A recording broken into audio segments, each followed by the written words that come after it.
Hello, hello, hello. Welcome to What You're Craving. Molly here.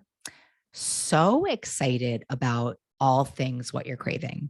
Can I just take a minute to talk about that? Because today's solo podcast is all about things that people are writing me about. We're just nailing it. I just want to say we are nailing it as a community. So, first of all, keep DMing me. Keep letting me know what you want me to be talking about. I work for you. Help me help you. So into it. So into it. Also, super into the community that we're building. You know, if I say things once, I say it 1,000 times. I'm basically a broken record, as you all know. Opposite of addiction is connection. You know, we have this deep and dark loneliness when it comes to what we're craving, right? When we're really in the depths of it. It's like we're alone, isolated with our own thoughts, and they're not the thoughts that are like, you're amazing, it's all going to work out. And so the opposite to that is connecting, connecting, connecting, connecting. And we got a lot of things going on at Molly Carmel that'll help us connect. So we have coaching with Molly first Monday of the month. We have Intensati spiritual fitness class every Tuesday at 8 a.m. Eastern time. It's a great thing. Oh my gosh. Talk about expanding your comfort zone and rewiring your mind. We have divorcing dieting workshop once a month on Sunday.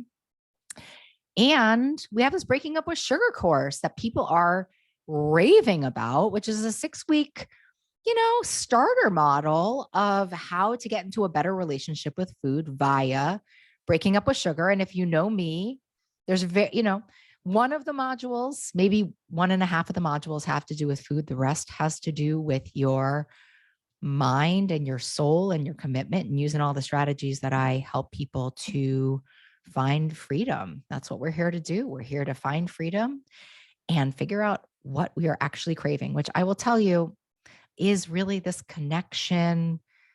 It's really this finding the peace within ourselves. I think that's such an incredibly important part of all of this. And so speaking of all of that, here's what we are talking about today. It's just me talking. Lucky us. I have been asked this question so often in coaching and therapy, in every venue that I've been in for the last 20 years when I'm talking about food and weight disorders.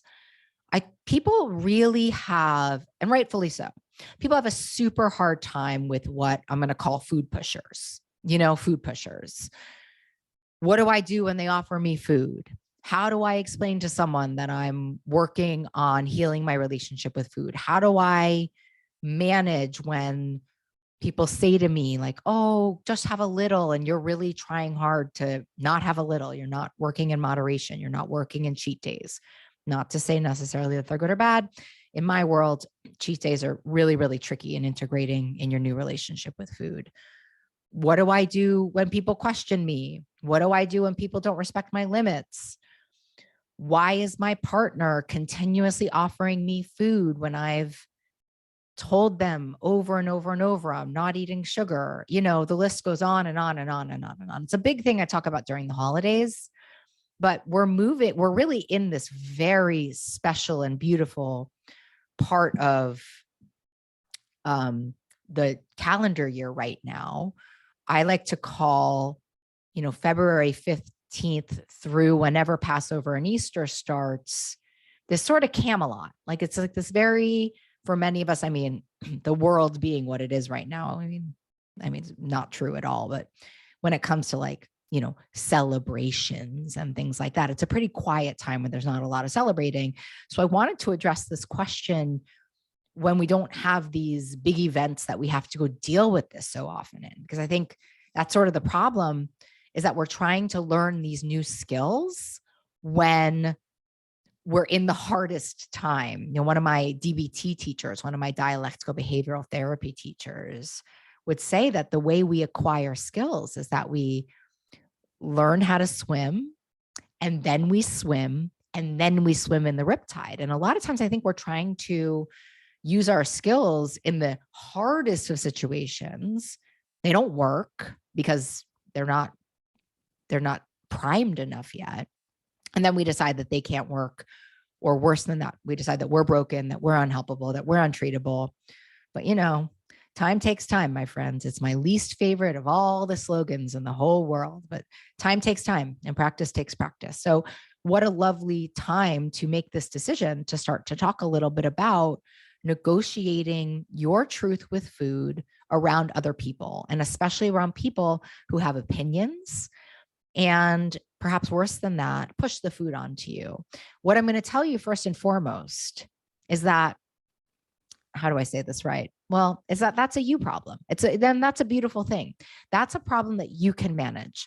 The thing we really need to move away from is demanding that other people change for us to be happy and peaceful in our relationship with food and our relationship with ourselves. Because I'm going to tell you something.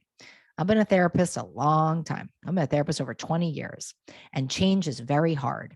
And you know this because usually if you're hanging out with me on a podcast, you are working very hard to change, and you know how challenging it can be. You know how frustrating it can be, overwhelming it can be.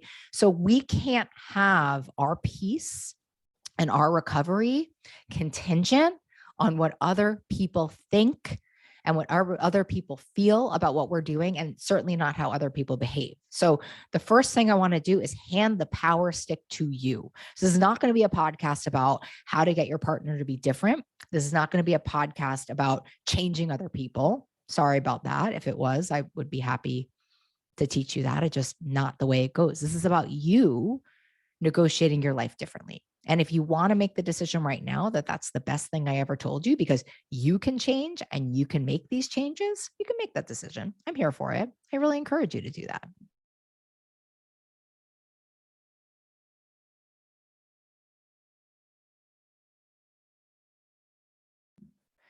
So the overwhelming truth that I need to tell you about navigating situations with other human beings skillfully is that your recovery, your relationship with food, and your relationship with yourself can't be long lasting, right? Until we learn how to navigate this. So if you DM me and let me know, it's probably going to be more than one time we talk about this. It's just not so simple as like a 32-minute podcast.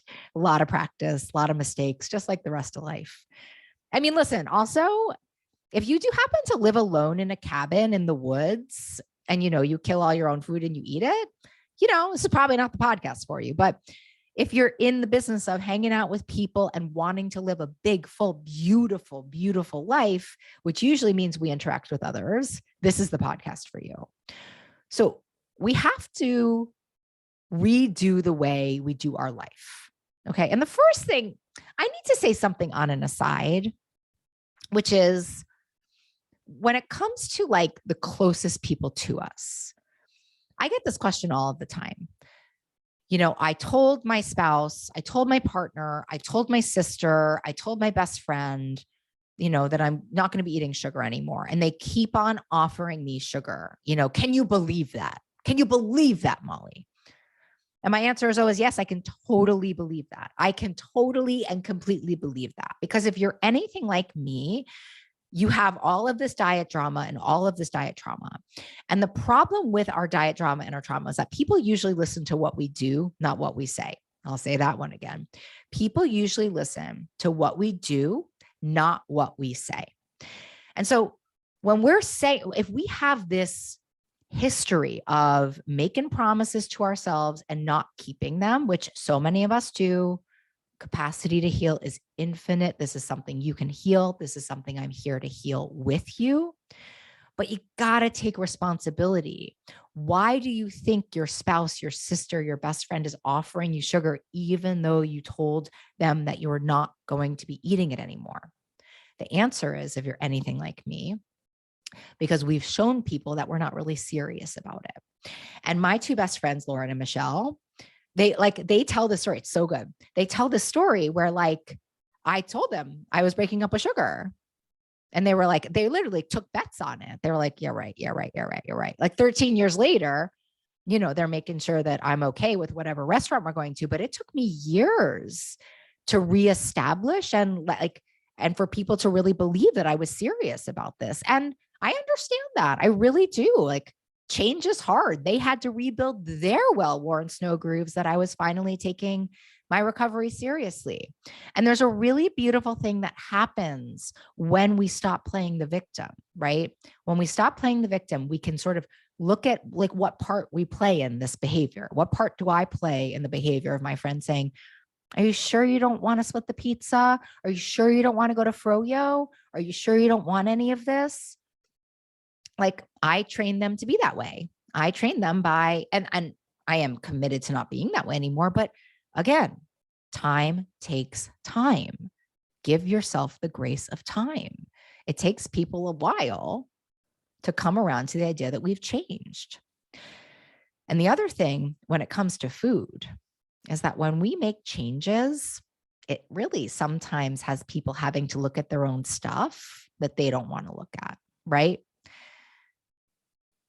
So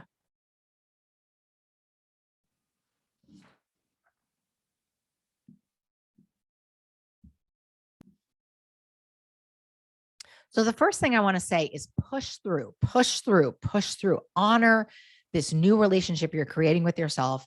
Honor this new relationship you're creating with food. I have like a lot of brilliant stories. You know, when I made this decision to really heal, the darkest bottom, of course, is where the only place we make these decisions. I mean, feel free to make it before you hit bottom. God bless.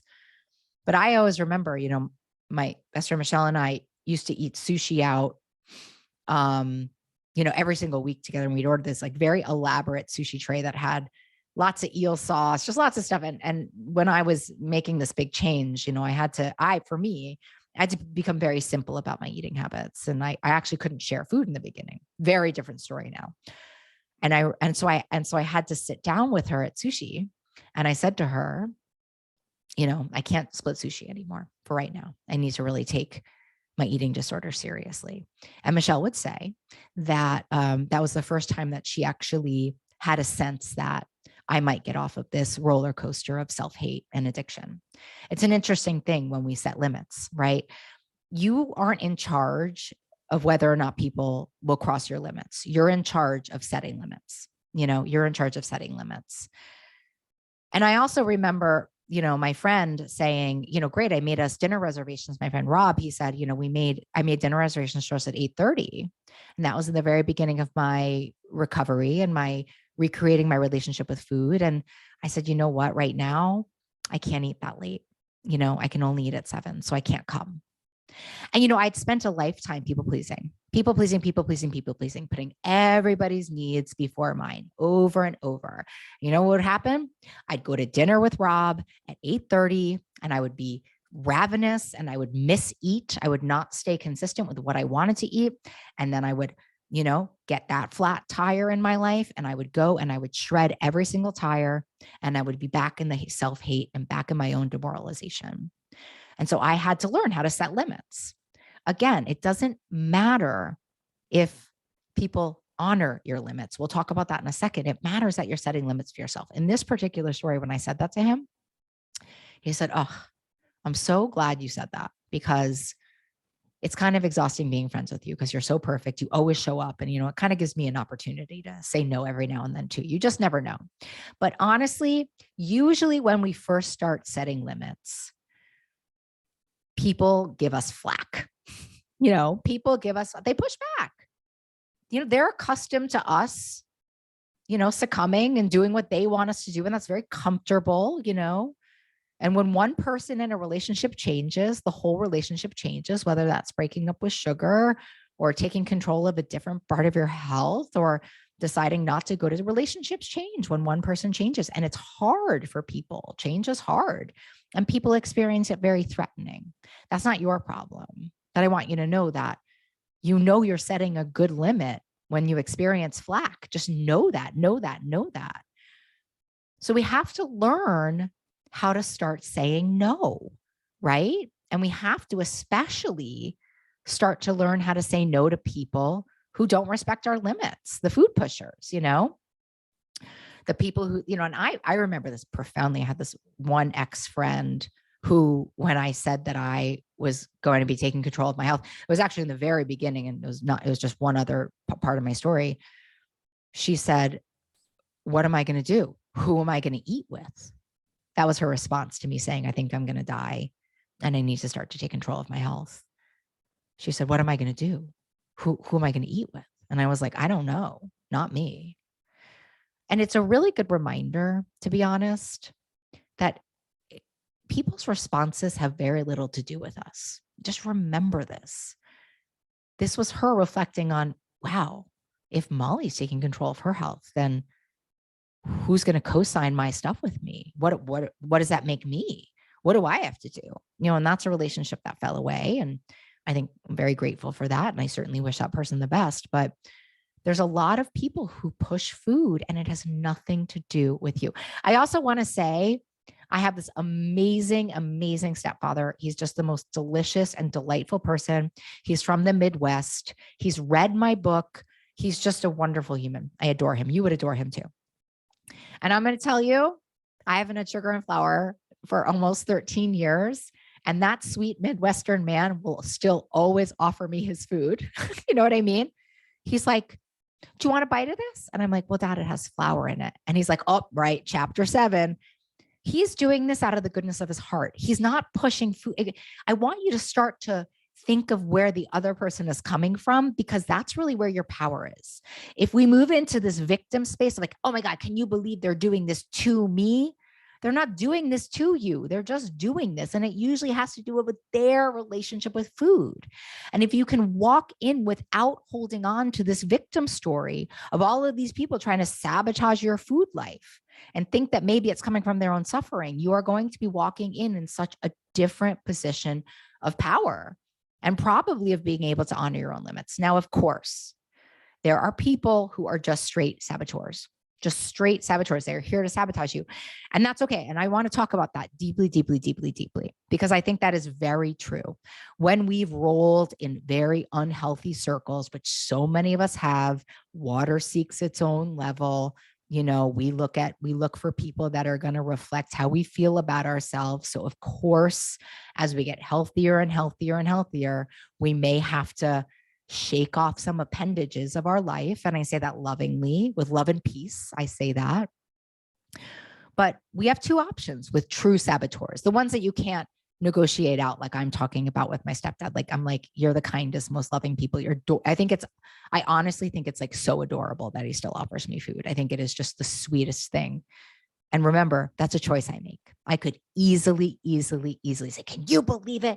I wrote a book, that's a choice I make. I choose peace. I choose peace anytime you give me an offering. I will choose peace every single time.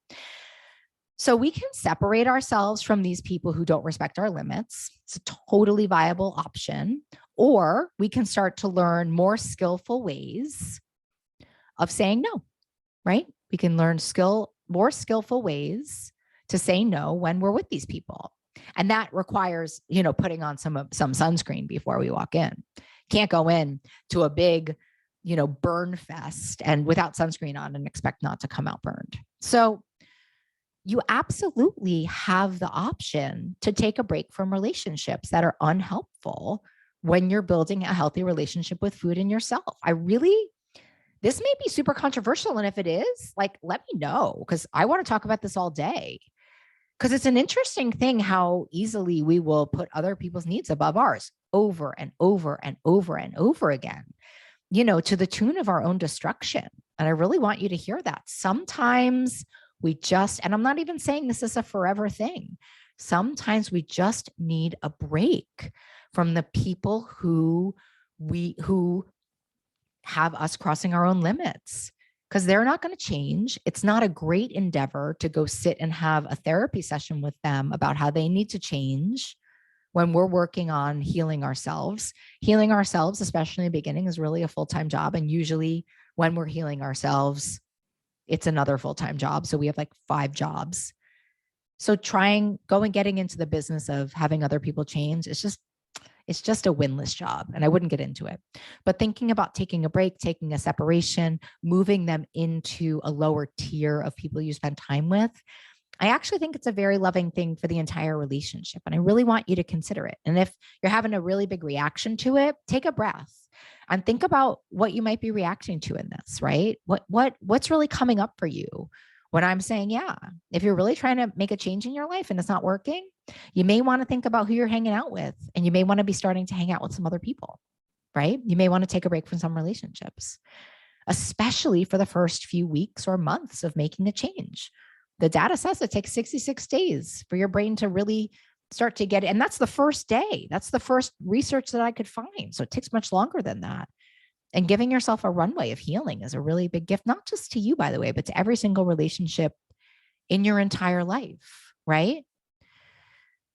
Because after some time, we really might be able to find ways to use coping skills and communicate more effectively. Like, I had very good standing relationships with my two friends, Michelle and Rob, that I told you about, the sushi story and the 8:30 story. And still, it took everything in me to have those conversations. And transparently, I was sitting in therapy rehearsing how to do this with my two friends. I was saying, well, what if they say they never want to be friends with me again? What if they say they don't want to go to dinner with me again? And I always like to think about that, right? Because if somebody was sitting in therapy saying that about me, like, well, I'm going to tell Molly I can't go to dinner and I think she's going to not be friends with me anymore, I would be like, wait, do you think I'm that bad of a person? Who do you think I am? I'm just here to support and love you. You know, a lot of times, and again, this is really a function of diet drama and trauma. When we failed ourselves so many times, we're going to reflect that on other people. And the truth is, it's a really, really easy flag to raise that if we try to set a limit with somebody that's in the spirit of our own health, healing, and wellness, and they can't handle that limit, it's really clear it's not about you. It's not about you. And it may be clear that that's a relationship that needs to hit a back burner for a minute. It's an interesting idea, isn't it? Because when you're saying yes to that relationship of somebody who can't support you, you're saying no to other relationships. Molly, what if I'm married to the person? What if they live in my home? I know, great question. If they live in your home, then you have to find these micro moments in which you can take back your power. And you sort of, if it were me, have to start putting sunscreen all over your mind, body, and soul all of the time. And then after the sunscreen, I want you to put oil so that every single thing this person does just slips off you, like water off a duck's back. I know it feels like it's about you, but it's not about you. Usually when we make changes, either the person is dealing with the problem, right? I mean, I haven't had a drink in a long time, and I can tell you across the board, when somebody has a problem with my drinking, they most often have a drinking problem, right? So a lot of times when we make changes, it becomes a reflection for somebody else. And the other thing is this, because remember, if we can start to spark some compassion inside of us for the other person, it's just going to make life easier. But a lot of people get threatened when we get healthy, especially partners. Like, are they going to get so healthy that they're going to leave me? Are they going to not be making my favorite food? I mean, people just are living in so much fear in this world. And so to not pay attention to it, to focus on you because you can change is a really beautiful way to do that. It's a really, really beautiful way to do that. People in my life, the criteria of being in my life is that, you got to support what I do. I don't care if you eat your food in front. I mean, that's not for me. Eat cookies, drink alcohol. It's none of my business, but push it on me. I don't know. That's just not a relationship that I can feel safe and healthy and happy in. It doesn't mean I don't have people like that. Oh my gosh. I was at this dinner party the other night. And for the first time in my whole life, I forgot to do all the things that I was supposed to do. So anyway, I get to this dinner party and my friend had made lasagna.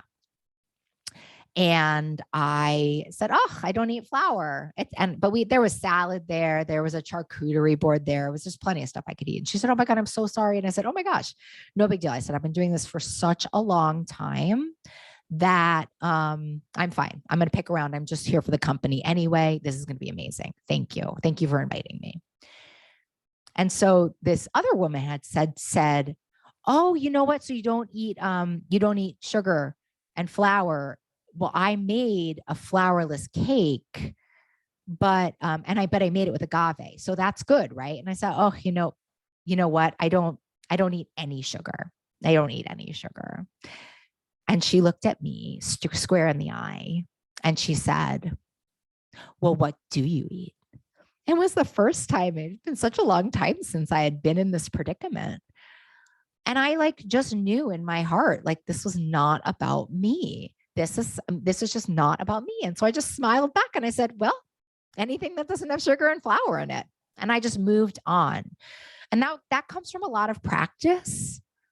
But I have a real protection of my peace. And I'm not interested in litigating or negotiating my recovery with somebody. And I just knew it wasn't about me. Can you think about that? It's just not about you. The other person feels threatened. You're shining a mirror on the other person. This is usually what is happening, right? And starting to honor your own limits and really focus on you is the first step. So listen, I have so many other things I want to tell you about. We're going to do a second part of Food Pushers. So stay tuned for that. Really start to think about if this podcast is making you a little wiggly and wobbly and making you say, but Molly, think about what is coming up for you. Think about what you're feeling threatened by. And send me a note, talk to your power circle about it, because this is really the moment that we take our power back. I believe in you with all of my heart and soul. Rewiring and recreating your life and healing, it's a process. And I am here for it 1,000% with you along the road, in your heart. I'm rooting for you so hard. We are stronger than we think. We are braver than we seem. I am obsessed with you. Thank you for listening to me, and I will see you next week.